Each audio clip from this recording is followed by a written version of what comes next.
Militer Amerika Serikat geledah kapal tanker berbendera Iran di Teluk Oman karena diduga langgar blokade AS.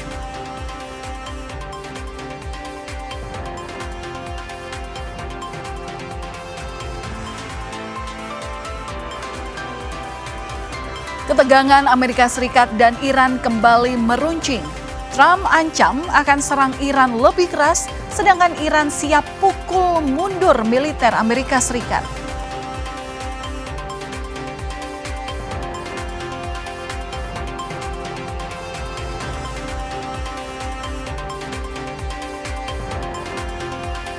Sembilan WNI yang ditangkap Israel segera dideportasi.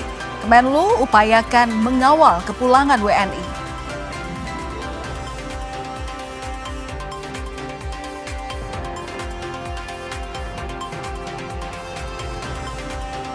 Upaya pencarian seorang jemaah haji yang hilang di Mekah terus dilakukan Kementerian Haji dan Umroh. Penyisiran dilakukan termasuk ke rumah sakit.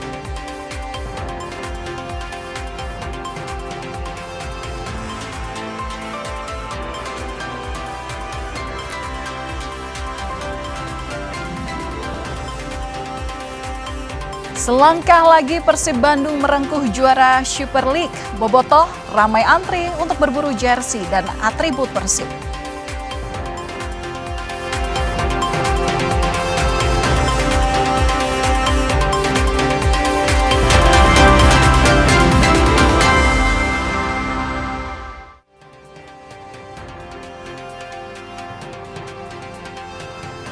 Halo saudara, selamat malam. Apa kabar Anda hari ini? Semoga Anda selalu dalam keadaan baik dan sehat dimanapun Anda berada bersama keluarga.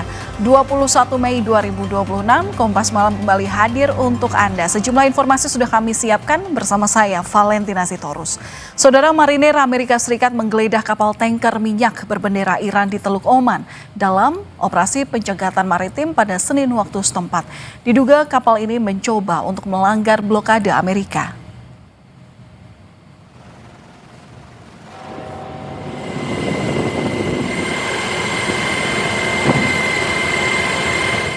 Rekaman yang dirilis oleh CENTCOM menunjukkan sebuah helikopter militer Amerika Serikat berada di atas kapal MT Celestial berbendera Iran. Namun Amerika Serikat menggeledah dan mengalihkan kapal tanker ini setelah dicurigai menuju pelabuhan Iran. Ini adalah kapal komersial kelima yang digeledah sejak Trump memberlakukan blokade pada pelayaran Iran. Tindakan ini diduga sebagai upaya Trump untuk mendesak Iran membuka Selat Hormuz.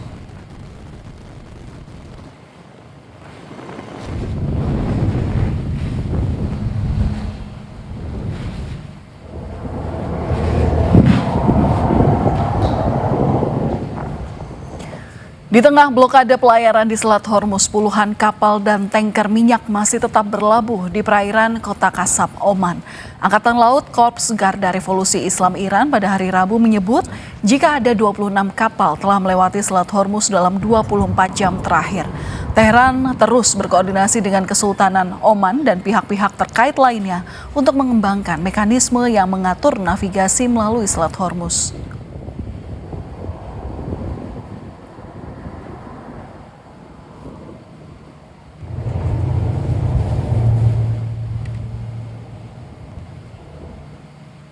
Saudara, Presiden Amerika Serikat Donald Trump lagi-lagi mengeluarkan ancaman akan menyerang Iran lebih keras. Iran balas mengancam perang akan meluas jika Amerika Serikat dan Israel kembali menyerang Iran. Saling ancam Amerika Serikat dan Iran makin sengit.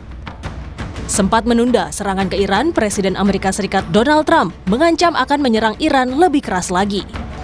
Trump bahkan mengumpulkan tim keamanan nasional membahas opsi militer ke Iran pada Senin 18 Mei malam. Trump tetap bersikeras tidak akan membiarkan Teheran memiliki senjata nuklir. Trump juga mengklaim Iran sangat ingin membuat kesepakatan. We will not let Iran have a nuclear weapon. That's all. It's very simple. We will not let that happen. And we have great support. You wouldn't know that by reading the fake news, but we have great support People don't want them to have a nuclear weapon, and they will not have a nuclear weapon, and they want to make a deal so badly. We'll see what happens, but we hit them very hard, but we may have to hit them even harder, but maybe not. But we're not going to let Iran have a nuclear weapon and blow up the entire Middle East, Israel, the entire Middle East, and then come here for you. Not going to happen. Ditantang Amerika Serikat, garda revolusi Iran meradang dan mengancam perang akan meluas. Juru bicara Kementerian Luar Negeri Iran, Esmail Bagei menyebut, Iran dalam kondisi siap tempur jika Amerika Serikat memulai lagi genderang perang. ما در عین اینکه همه تحرکات رو رصد می‌کنیم، حتما برای هر رویدادی، برای هر احتمالی آماده هستیم. در میز مذاکره فارغ از این تهدیدها متمرکز بر منافع ملت ایران کار خودمون رو پیش میبریم. تهدیدها هم خیالتون راحت باشه. ما متقابلاً در صورت کوچکترین خطایی از طرفهای مقابل خوب بلدیم که چجوری جواب بدیم. Amerika Serikat masih bersikeras agar Iran menghentikan program nuklirnya. Sementara Iran menegaskan sudah menaati perjanjian Nuclear Non-Proliferation Treaty untuk memanfaatkan teknologi nuklir untuk tujuan positif. Memang dalam perundingan nanti, kalau perundingan ini terjadi, maka isu nuklir dan isu Hormuz akan menjadi akan menjadi dialog yang sangat melelahkan kedua negara. Tapi tentunya Iran berpikir kami sudah mengikuti perjanjian Nuclear Non-Proliferation Treaty, dan kami senantiasa menyetujui yang namanya International Atomic Energy Agency, dan kami taat untuk itu. Dan untuk itu tentunya Iran kita harapkan akan ada ahli-ahli nuklir dunia dan juga ahli-ahli hukum internasional untuk benar-benar menguji berapa sih saat ini tingkat penguasaan uranium yang diperkaya oleh Iran, yang dimiliki oleh Iran saat ini, sehingga dapat dikatakan kekhawatiran Amerika Serikat itu berlebihan karena kalau kita mengikuti statement dari para ayatollah dulu sampai sekarang, itu haram bagi Iran untuk memiliki senjata nuklir. Meski Amerika Serikat Iran mengklaim masih membuka peluang negosiasi, dunia menantikan akhir dari perang di kawasan Teluk yang diakibatkan perang Amerika Serikat dan Iran.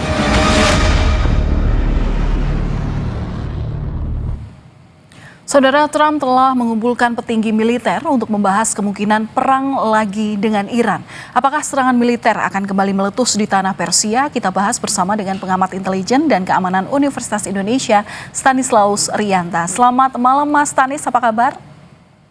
Malam, kabar baik. Iya, Mas Stanis, ini baru saja Trump rapat dengan tim keamanan nasional. Apakah ini benar jadi sinyal bahwa Amerika Serikat akan segera kembali menyerang Iran?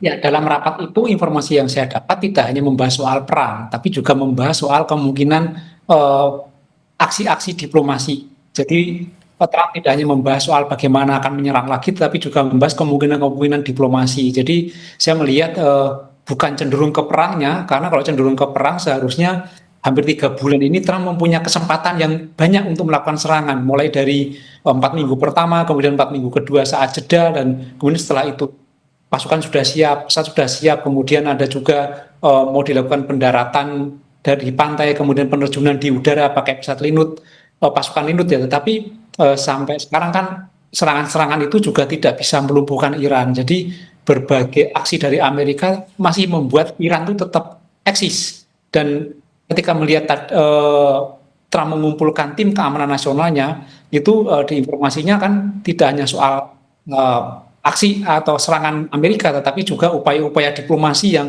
waktunya dia sempit. Tapi saya melihat ini bukan rencana aksi yang lebih besar, tapi saya lihat ini semacam bagaimana Trump itu mencari exit strategi dari perang Iran ini. Jadi Trump berupaya mau keluar dari Iran, tetapi bagaimana strateginya supaya dia tidak dipermalukan dunia karena kalah atau bisa mempertanggungjawabkan kepada masyarakat Amerika. Jadi situasi itu harus dijaga supaya Amerika tetap tetap kuat dan tidak mempermalukan Amerika. Ya, tapi bagaimana dengan adanya ancaman Trump yang akan menyerang Iran lebih keras?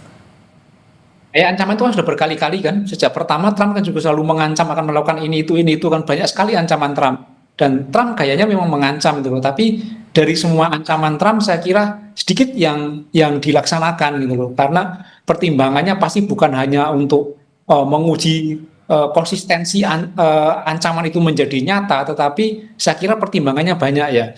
Tidak semua masyarakat Amerika juga menyetujui aksi ini. Kemudian pertimbangan-pertimbangan lain, misalnya ketika Trump melakukan serangan kepada Iran juga bisa membalasnya dengan lebih kuat. Tidak ke Amerika, tapi ke pangkalan-pangkalan Amerika yang ada di kawasan Teluk, itu cukup berbahaya juga. Oke, isi pertemuan Trump dengan tim petinggi militer itu tadi Anda sebutkan salah satunya adalah tentang adanya kemungkinan diplomasi. Tapi kita tahu bahwa diplomasi tidak pernah membuahkan hasil sampai dengan saat ini. Kemungkinan diplomasi seperti apa lagi yang kira-kira akan terjadi antar dua negara ini? Kanal-kanal diplomasi tentu tidak dibuka secara vulgar di depan publik ya, karena diplomasi itu berjalan di balik layar kadang. Nah, jeda perang itu juga upaya diplomasi. Jeda yang perang itu upaya diplomasi. Kemudian Trump melakukan pendekatan ke Cina, itu juga diplomasi. Sekarang Cina ketemu dengan Rusia, itu saya kira juga sebuah upaya diplomasi untuk membuat kawasan Teluk ini menjadi aman. Jadi memang diplomasi tidak mudah. Tidak mungkin hanya sekali ketemuan kemudian deal gitu. Jadi karena diplomasi itu tentu berjalan terus-menerus, bisa sampai berbulan-bulan, tapi nanti pasti ada kesepakatan. Seperti misalnya, ya udah jeda perang, tapi tanpa kesepakatan kapan itu berakhir. Itu salah satu bentuk upaya diplomasi juga. Gitu. Jadi diplomasi tidak sekali dua kali kemudian langsung damai. Justru aneh kalau misalnya satu kali dua kali langsung damai, pelukan, itu makan aneh itu. Tapi jeda perang pun itu suatu upaya diplomasi, saya kira diplomasi. Jadi kita memang harus sabar melihat ini. Oke, dan mungkinkah Iran akan melunak dengan adanya jeda perang? Dan ini tadi Anda juga bilang bahwa ini adalah sedikit upaya diplomasi. Ya, Iran sebenarnya tuntutannya kan simpel, selama dia tidak diserang dia akan nggak menyerang. Tapi ketika Amerika menyerang, Iran juga tentu akan menyerang balik sesuai dengan besarnya serangan itu. Jadi sebenarnya ini porsinya kan yang menyerang Amerika, kemudian Iran diserang. Kalau Iran tidak diserang, dia akan tidak akan menyerang gitu.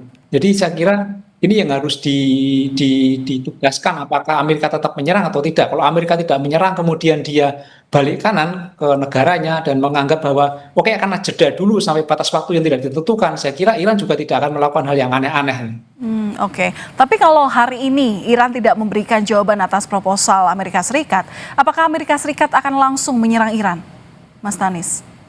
Saya kira tidak, ya. Saya kira tidak akan langsung menyerang seperti itu. Dan Iran itu kan ya memang dia tidak mudah untuk ditaklukkan, dia tidak mudah ditekan. Jadi Iran juga punya daya tawar yang cukup tinggi, terutama dengan penguasaannya ke Selat Hormuz.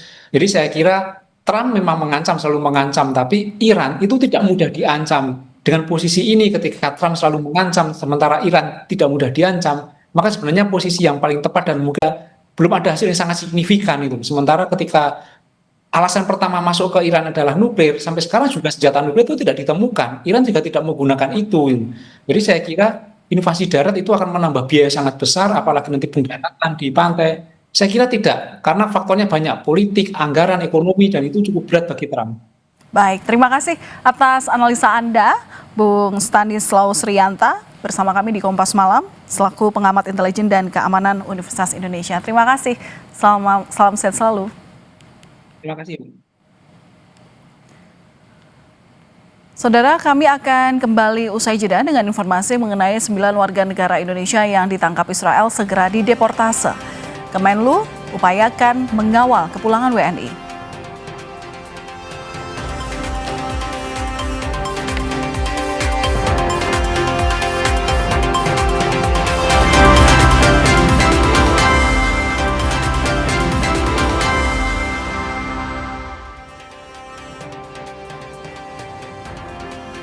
Saudara, aktivis global Sumut Flotilla dipaksa berlutut dengan tangan terikat oleh pasukan keamanan Israel.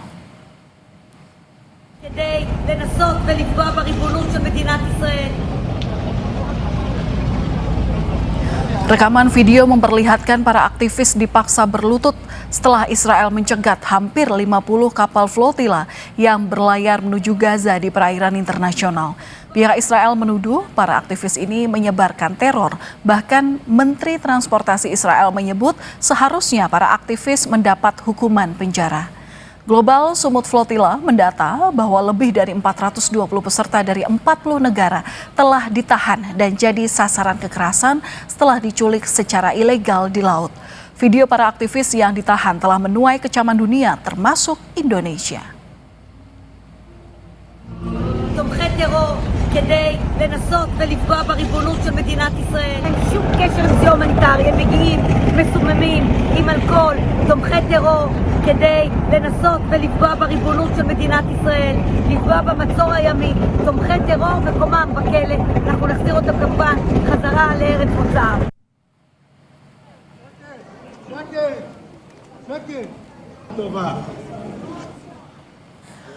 Selain menahan aktivis, Menteri Keamanan Nasional Israel Itamar Ben-Gvir mencemooh para aktivis saat berhadapan langsung di kapal kemanusiaan yang ditahan di pelabuhan Ashdod.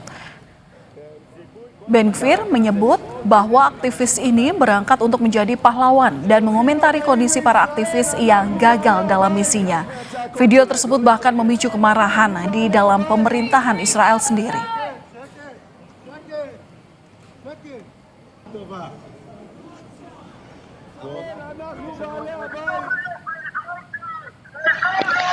Perdana Menteri Israel Benjamin Netanyahu mengecam tindakan menterinya yang mengejek dan mengikat tangan aktivis Global Flotilla Sumut seperti penjahat. Netanyahu bilang cara Menteri Keamanan Nasional Israel yakni Itamar Ben-Gvir menangani aktivis tidak sejalan dengan nilai-nilai Israel.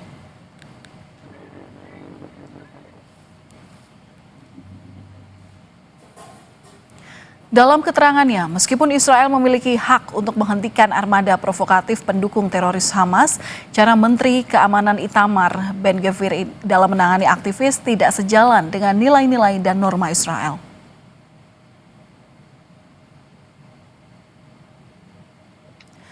Sementara itu, Menteri Luar Negeri Sugiono memastikan bahwa 9 warga negara Indonesia yang disandra militer Israel sudah dibebaskan dan dalam proses kepulangan ke tanah air.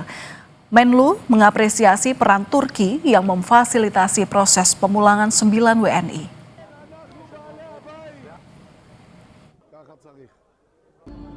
Pemerintah Indonesia dengan penuh rasa syukur menyampaikan bahwa 9 warga negara Indonesia yang ditangkap oleh militer Israel dalam pencegatan kapal dan penangkapan relawan yang tergabung dalam Global Sumut Flotilla 2.0 saat ini dalam perjalanan meninggalkan wilayah Israel menuju Istanbul, Turki dan akan segera melanjutkan perjalanan kembali ke tanah air.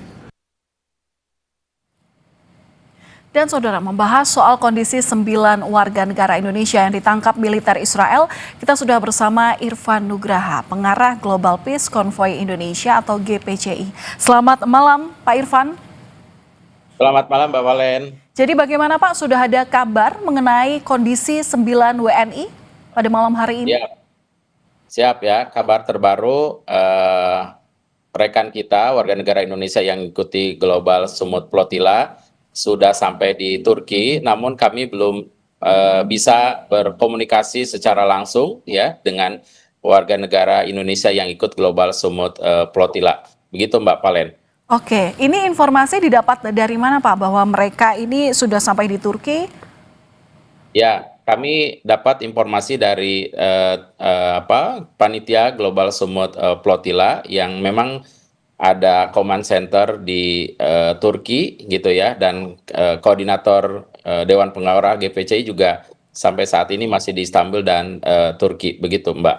Oke, tapi kalau dari tim Global Sumut, ada yang sudah bisa bertemu dengan korban, artinya bisa berkomunikasi dengan 9 WNI ini?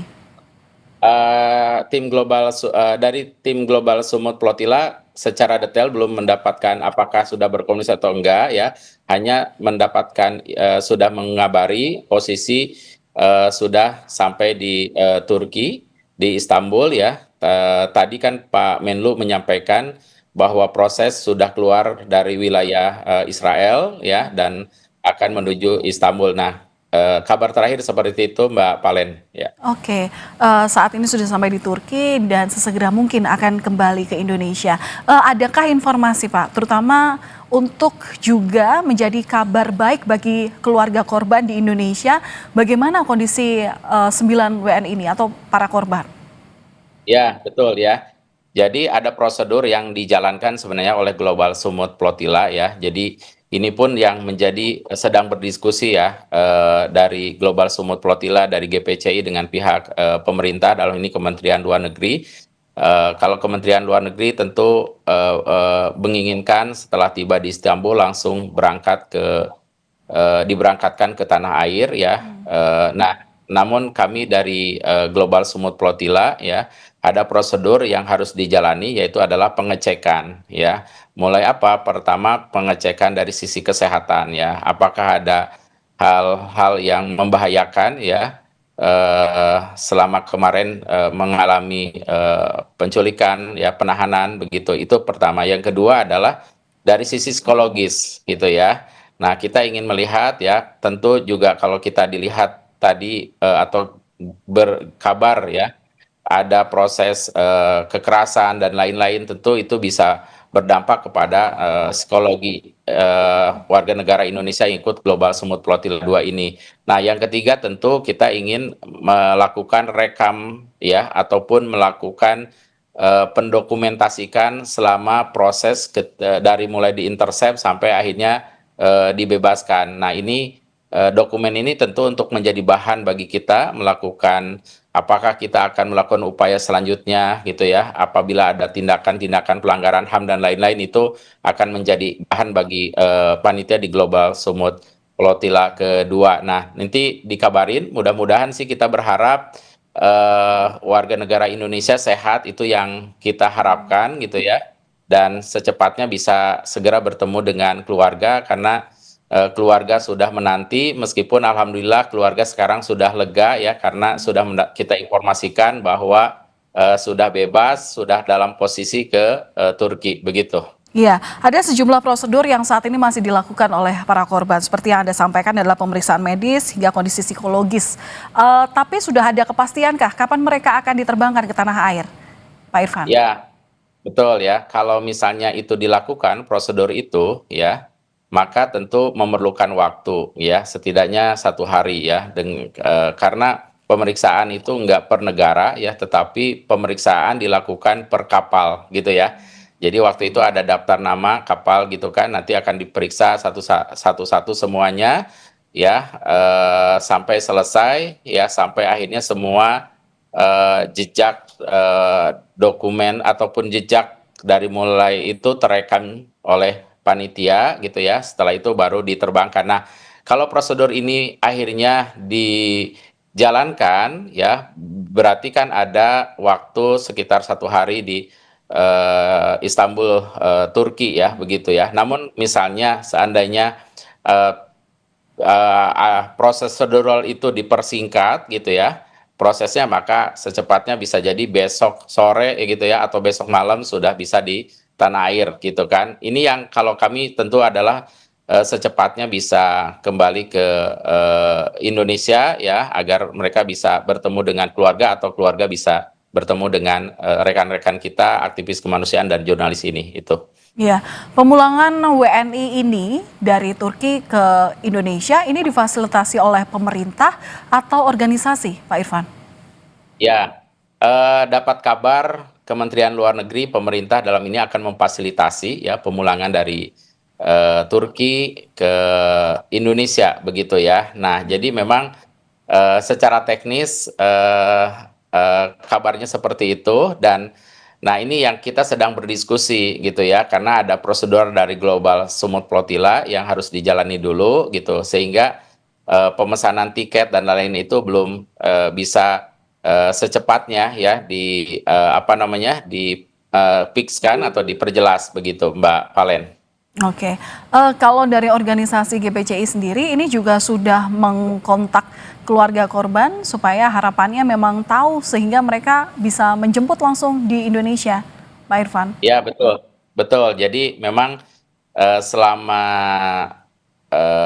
diintercept ya, diculik, ditahan gitu ya, keluarga-keluarga ini didampingi ya. Ada grup yang kita buatkan ya. Di situ ada mulai dari GSF dari Istanbul, terus juga dari lembaga-lembaga di Indonesia, dari GPCI ya. Nah, sekarang keluarga-keluarga yang dari luar kota pun ya, dari luar Jawa sedang proses untuk dicarikan tiket agar mereka bisa langsung nyambut di Indonesia, di Jakarta begitu. Baik, terima kasih atas informasi yang sudah dibagikan kepada kami di Kompas Malam Kompas TV, Pengarah Global Peace Convoy Indonesia GPCI, Pak Irfan Nugraha. Terima kasih, salam sehat selalu, Pak. Salam sehat, terima kasih Mbak Valen.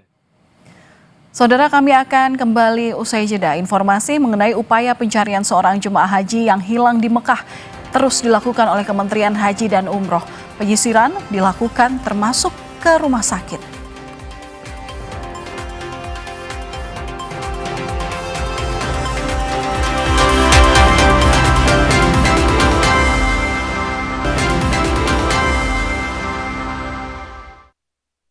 لبيك لا شريك لك لبيك إن الحمد والنعمة لك والملك لا شريك لك.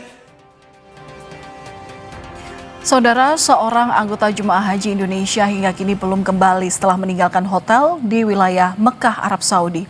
Upaya pencarian masih dilakukan ke sejumlah tempat termasuk ke rumah sakit.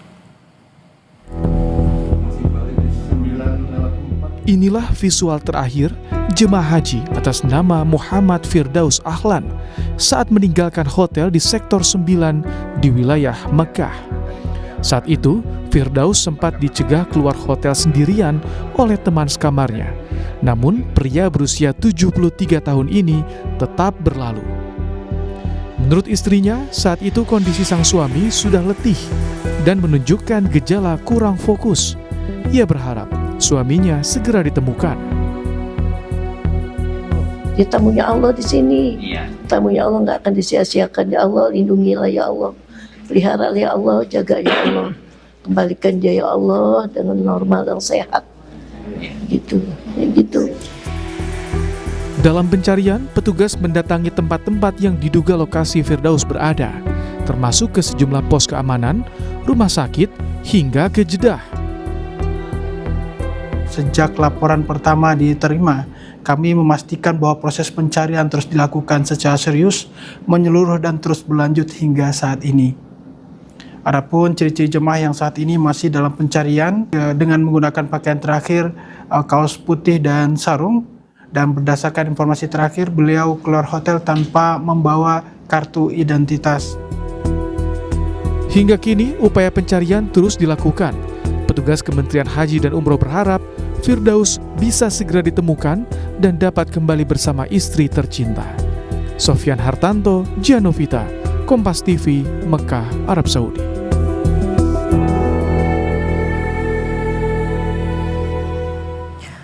Dan saudara, untuk mengetahui perkembangan terkini terkait hilangnya seorang jemaah haji Indonesia, sudah terhubung dengan kami Pak Ihsan Marsha, juru bicara Kementerian Haji dan Umroh langsung dari Mekah, Arab Saudi. Assalamualaikum warahmatullahi wabarakatuh, Pak Ihsan. Waalaikumsalam warahmatullahi wabarakatuh. Selamat sore Mbak Valen dan juga pemirsa. Ya, terima kasih Pak sudah meluangkan waktunya untuk kami. Kami ingin bertanya seperti apa hingga saat ini perkembangan pencarian jemaah haji yang hilang, Pak. Baik Mbak Valen dan juga pemirsa, hingga hari ini, hari ke-7 tentunya proses pencarian untuk jamaah kita atas nama Bapak Muhammad Firdaus Ahlan masih terus melakukan koordinasi dan juga proses pencarian bersama dengan otoritas Arab Saudi. Tim kita di petugas penyelenggara ibadah haji melalui tim perlindungan jamaah, juga melalui teman-teman di setiap sektor juga terus hadir di lapangan untuk memantau dan melakukan penyisiran dan pencarian anggota kita atau jamaah kita dalam proses pencarian ini, termasuk koordinasi-koordinasi yang kita hadirkan melalui otoritas di Masjidil Haram maupun otoritas kepolisian di Arab Saudi, Mbak Valen. Oke. Apakah otoritas Arab Saudi juga dilibatkan, Pak, dalam proses pencarian ini? Betul, Mbak. Memang kita menjalin koordinasi termasuk pelaporan terhadap jamaah kita yang sedang kita cari. Mulai dari 1 kali 24 jam laporan yang kita terima pada Sabtu pekan lalu melalui kanal Kawal Haji, kita langsung melakukan koordinasi dan juga menyampaikan laporan terhadap jamaah kita yang saat ini posisi masih terus kita cari, dan juga berkaitan dengan otoritas di Masjidil Haram. Kita terus berkoordinasi bersama teman-teman di sektor khusus, teman-teman di perlindungan jamaah dalam memantau posisi dan juga kehadiran dari jamaah kita atas nama Bapak Muhammad Firdaus. Karena memang kita juga lakukan penyisiran di area-area mulai dari pemondokan jamaah kita ke area-area masjid maupun jalan menuju akses ke Masjidil Haram melalui CCTV yang ada, dan ini tentu membutuhkan kolaborasi dan juga koordinasi bersama dengan otoritas di Arab Saudi, Mbak Valen. Iya, Pak Ihsan, kami juga mendapatkan informasi bahwa pencarian ini juga dilakukan di rumah sakit karena juga ada informasi bahwa sebelum dikabarkan hilang, ini jemaah juga sempat mengalami penurunan kesehatan, dikatakan oleh istri dari haji ini, calon haji. Betul, Mbak Valen, kita juga menyisir hampir setiap area dan juga berbagai potensi kemungkinan jamaah kita ditemukan, termasuk di menyisir rumah sakit yang ada di kota Mekah, bahkan di luar area Mekah. Ini dalam memastikan tadi kita mencoba mencari mudah-mudahan ada titik temu posisi jamaah kita, termasuk juga pendampingan bersama istri beliau yang ada di pemondokan jamaah. Kita terus berkoordinasi dan menyampaikan update berkaitan dengan proses pencarian jamaah kita, termasuk tadi di rumah sakit, di masjid-masjid, dan juga di sejumlah titik yang ada di sekitar kota Mekah.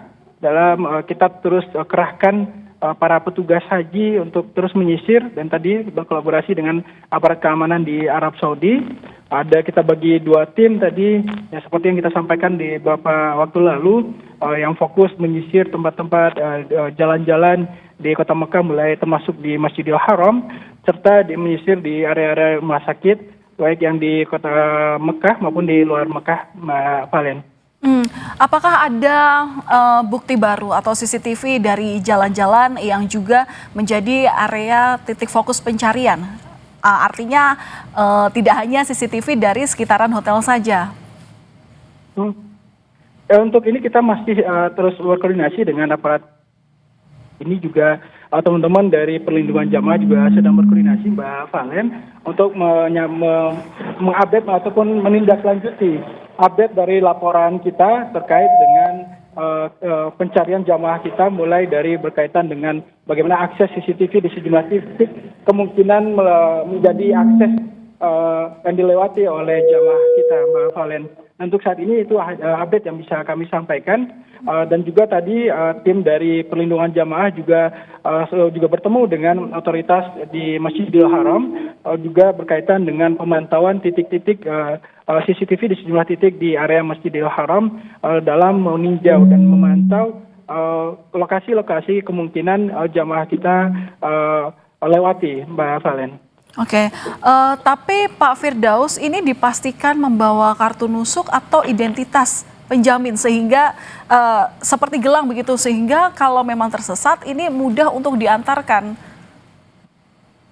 Betul, memang info pertama yang kita dapat saat laporan yang tadi disampaikan, termasuk dari istri beliau, disampaikan bahwa kartu nusuk tidak dibawa oleh Bapak Firdaus, termasuk identitas lainnya. Namun gelang, ya, menurut keterangan istri, gelang Pak Firdaus juga menggunakan gelang identitas haji, dan harapan kita ini tentu menjadi satu poin untuk memudahkan pencarian jamaah kita, Bapak Muhammad Firdaus Ahlan, Mbak Valen. Jadi kami sampaikan berdasarkan laporan dari Tuan Rumah Perlindungan Jamaah, beliau menggunakan gelang identitas jamaah haji Indonesia.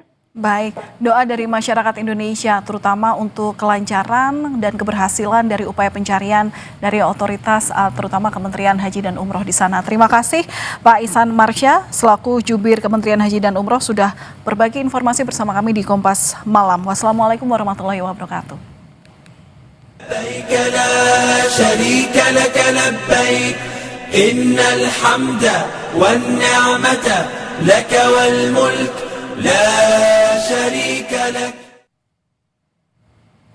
Informasi menarik usai jeda, saudara, bahwa selangkah lagi Persib Bandung merengkuh juara Super League. Bobotoh rela antre berburu jersey dan atribut Persib.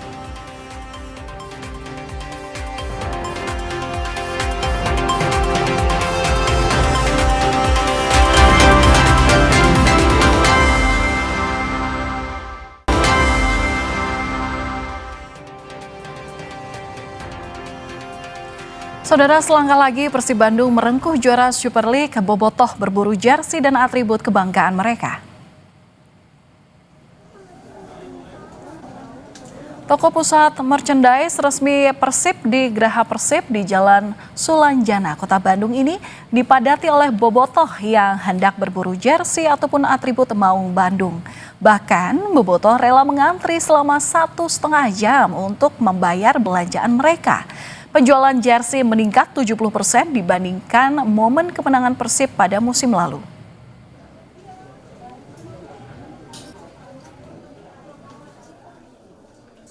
Puncaknya kemenangan PSM, remontada jadi 2-1 itu benar-benar apa ya? Tiba-tiba besoknya bobotoh datang pagi ketika store buka, udah antrian jam 12 siang tuh udah mengular ke bawah. Saya pikir ini ntar juga selesai, ternyata enggak. Keesokan harinya sampai saat ini. Nah, ketika saya ngobrol, ternyata memang yang dicari apa? Jersey. Mau jersey yang mau player isu, mau yang sponsor edition, replika, semua dilibas. Saudara, Persib selangkah lagi meraih titel juara. Pemerintah Kota Bandung bersiap untuk menggelar pawai, di mana rangkaian perayaan dipersiapkan termasuk perbaikan fasilitas umum. Salah satu yang dibenahi adalah jembatan penyeberangan orang di kawasan Asia Afrika di Bandung, Jawa Barat. Rute pawai juara akan dimulai dari Gedung Sate, melintasi Jalan Merdeka dan berakhir di kawasan Asia Afrika. Wali Kota Bandung Muhammad Farhan mengimbau masyarakat agar tidak berlebihan demi mencegah kecelakaan dan gangguan keamanan.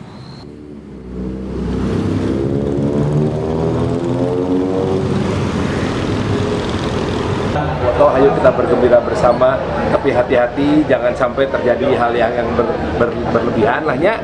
Kamari wae pawai beres sareng Borneo teh sareng Makassar teh 19 kecelakaan lalu lintas, 13 dirawat, 1 kali tawuran, 1 ditahan, 1 dirawat di rumah sakit. Jadi jangan sampai ada kejadian seperti itu dah.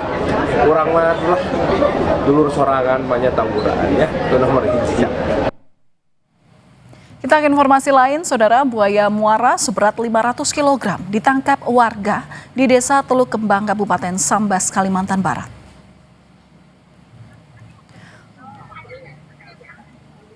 Ratusan warga berkerumun untuk menyaksikan penangkapan seekor buaya muara yang berbobot 500 kg. Kemunculan buaya di bantaran sungai membuat resah warga lantaran banyak anak yang sering beraktivitas di sekitar sungai. Warga akhirnya secara swadaya menangkap buaya ini dengan umpan ayam. Usai ditangkap, buaya akan diserahkan ke instansi terkait.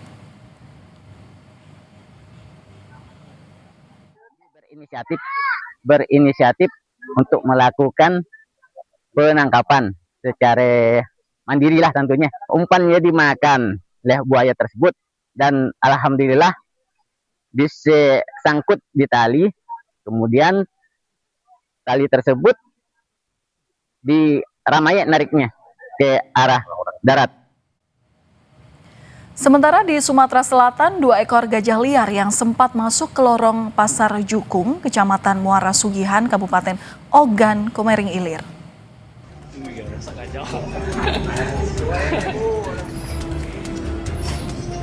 Inilah video amatir rekaman warga yang memperlihatkan masuknya 2 ekor gajah liar ke kawasan Pasar Jukung yang terjadi pada Selasa dini hari.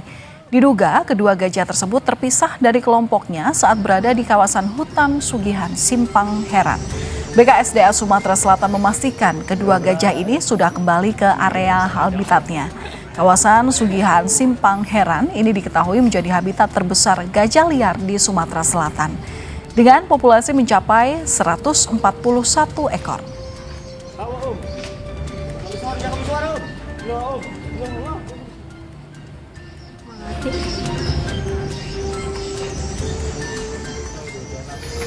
Dia beranak ya. Diduga hendak tawuran, seorang remaja panik saat dikejar petugas. Hingga panik, akhirnya melompat ke saluran air penuh lumpur.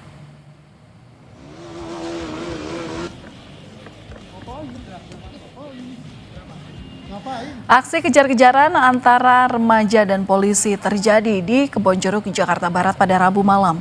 Salah satu remaja nekat melompat ke kali hingga tubuhnya tertutup lumpur saat hendak melarikan diri. 5 orang yang diduga hendak tawuran ditangkap bersama sejumlah senjata tajam.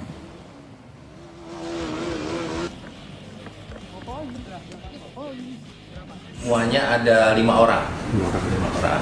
Itu anak-anak di bawah umur semua? Masih anak-anak semua. Karena mungkin saking takutnya dia, sampai ada yang terperosok.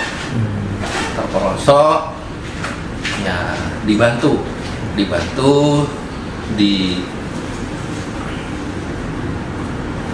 naikin ke atas lagi, kemudian dibersihin, baru dibawa ke polsek. Saudara, di tengah kabar serangan ke Iran, militer Amerika Serikat melakukan uji tembak roket dalam latihan di kaki Gunung Fuji, Jepang.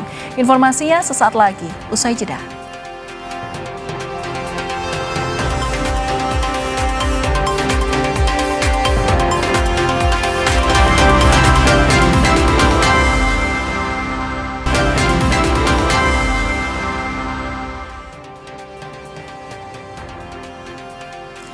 Di tengah kabar serangan ke Iran, militer Amerika Serikat melakukan uji tembak roket dalam latihan di kaki Gunung Fuji, Jepang.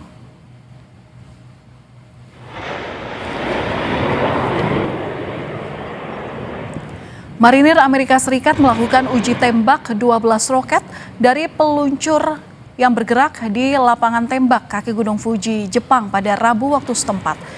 2 unit High Mobility Artillery Rocket System atau HIMARS ini dikerahkan untuk simulasi serangan cepat.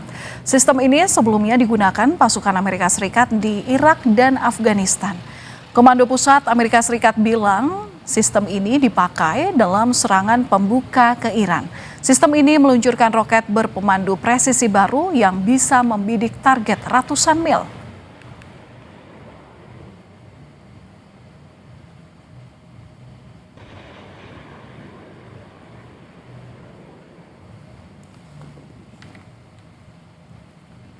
Marinir Amerika Serikat menggeledah kapal tanker minyak berbendera Iran di Teluk Oman dalam operasi pencegatan maritim pada Senin waktu setempat. Diduga kapal ini mencoba melanggar blokade Amerika.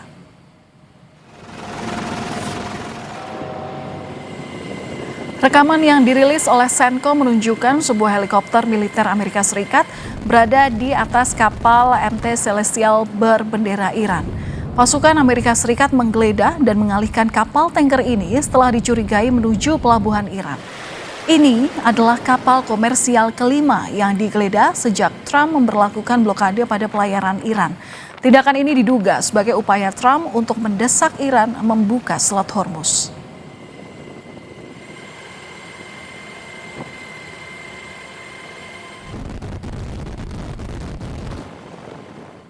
Di tengah ketegangan di Timur Tengah, pihak berwenang Iran mendirikan pos-pos pelatihan senjata umum di Teheran. Warga diajari cara dasar menangani senapan serbu dan senapan mesin di tengah kekhawatiran akan terulangnya konflik dengan Amerika Serikat dan Israel. Tak cuma pria, wanita juga diberi pengarahan tentang cara menangani, merakit, dan membongkar senapan. Pelatihan ini diklaim sebagai bagian dari kampanye nasional Janfada atau pengorbanan untuk Iran yang menurut media Iran diluncurkan untuk menunjukkan kesiapan publik dalam mempertahankan negara setelah serangan Amerika Serikat dan Israel pada awal tahun ini. Media yang terkait pemerintah Iran melaporkan lebih dari 31 juta orang telah mendaftar untuk kampanye tersebut pada akhir April. Meskipun angka tersebut tidak dapat diverifikasi secara independen.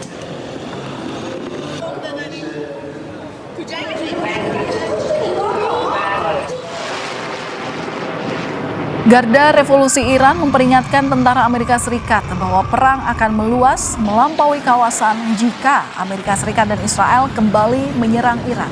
Peringatan ini muncul setelah Presiden Amerika Serikat Donald Trump mengatakan akan menyerang Iran lagi jika tidak ada kesepakatan tercapai dalam beberapa hari mendatang.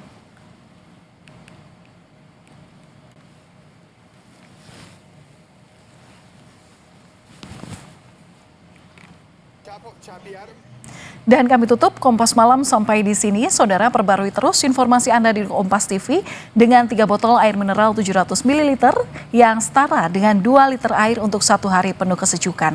Saya Valentina Sitorus pamit. Terima kasih atas perhatian Anda. Selamat malam. Sampai jumpa.